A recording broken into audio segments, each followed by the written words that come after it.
পুজোর অনুদান নিলে পুজো মণ্ডপে রাজ্যের মুখ্যমন্ত্রীর ছবি টাঙানোর নিদান বিধায়কের।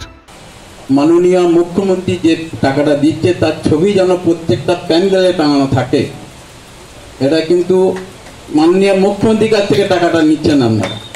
এটা সরকারের টাকা, মুখ্যমন্ত্রী সরকারের লোক, সে পার্টি হতে পারে, কিন্তু অনেকে টাকা নিচ্ছেন কিন্তু মুখ্যমন্ত্রী ছবি টাঙাচ্ছেন না, এটা কিন্তু খুব বাজে জিনিস। তবে এখানেই থামেননি ভাতারের বিধায়ক মান গোবিন্দ অধিকারী। তার হুঁশিয়ারি, মমতা বন্দ্যোপাধ্যায়ের ছবি টাঙানোয় আপত্তি থাকলে পুজোর অনুদান নেবেন না ক্লাবগুলো। তাহলে আমরা টাকাটা নেবেন না।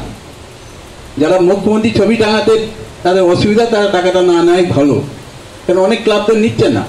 সেরকম আপনারা যদি মনে করেন যে মুখ্যমন্ত্রী ছবি টাঙানো যাবে না, তাহলে আমরা টাকাটা নেবেন না।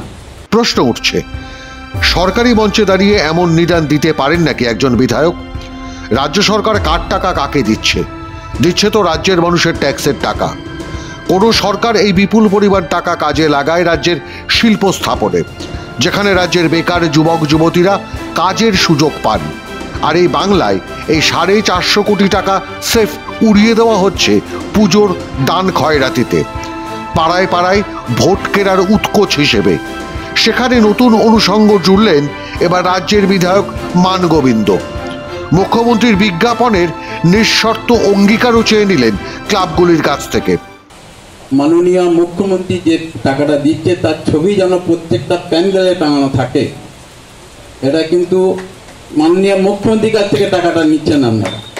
এটা সরকারের টাকা, মুখ্যমন্ত্রী সরকারের লোক, সে পার্টি হতে পারে, কিন্তু অনেকে টাকা নিচ্ছেন কিন্তু মুখ্যমন্ত্রী ছবি টাঙাচ্ছেন না, এটা কিন্তু খুব বাজে জিনিস। তখন মঞ্চে উপস্থিত জেলা পুলিশের শীর্ষ কর্তারা, ভাতারের বিডিও দেবজিৎ দত্ত, জেলার অতিরিক্ত পুলিশ সুপার অর্ক ব্যানার্জির পাশে দাঁড়িয়েই চড়া সুরে তার নিদান জানালেন বিধায়ক।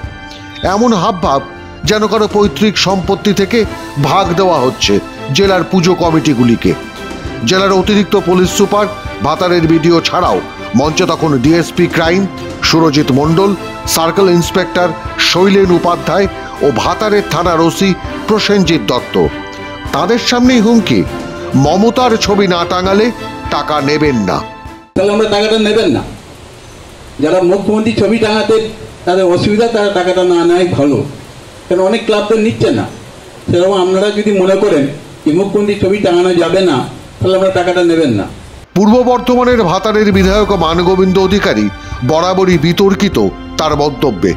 এর আগেও বহু আলপটকা কথা বলেছিলেন তিনি। না, শাসক দলের পক্ষ থেকে কোনো সংযত হওয়ার বার্তা কোনোদিন দেওয়া হয়নি তাকে, কারণ তার এই ধরনের হুমকি এখন রাজ্যের সংস্কৃতিতে পরিণত করে ফেলেছে শাসক তৃণমূল কংগ্রেস। মাধ্যম ব্যুরো রিপোর্ট।